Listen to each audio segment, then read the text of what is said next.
कहानी का शीर्षक कांचना की आत्मा।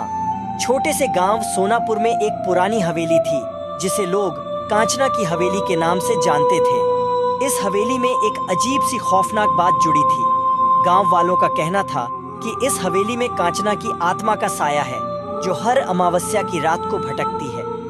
कांचना उस गांव की एक सुंदर लड़की थी जो कई साल पहले इसी हवेली में रहती थी। पर एक दिन गांव वालों ने सुना कि कांचना का कत्ल हो गया है और उसके शरीर को इसी हवेली में छुपा दिया गया। तभी से हवेली में उसकी आत्मा भटकती थी और जो भी वहां रात बिताने जाता कभी लौट कर नहीं आता।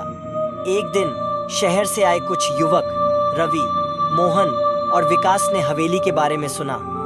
उन्होंने सोचा कि यह सिर्फ एक अफवाह है और इस पर विश्वास नहीं किया।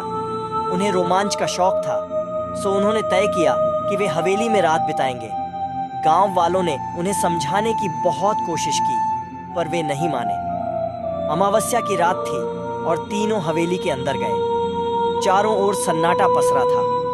हवेली में एक अजीब सी ठंडी हवा बह रही थी, जैसे किसी की छाया उनके चारों ओर घूम रही हो। अचानक उन्हें किसी के पायल की आवाज सुनाई दी। वे घबरा गए पर खुद को दिलासा दिया कि यह उनकी कल्पना हो सकती है।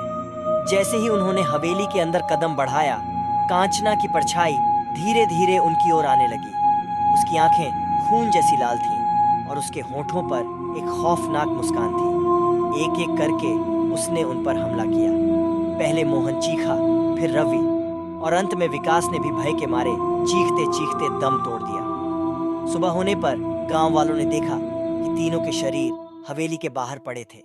उनके चेहरे पर खौफ की झलक थी। तभी गांव का पुजारी बोला, कांचना की आत्मा को चैन नहीं मिला है।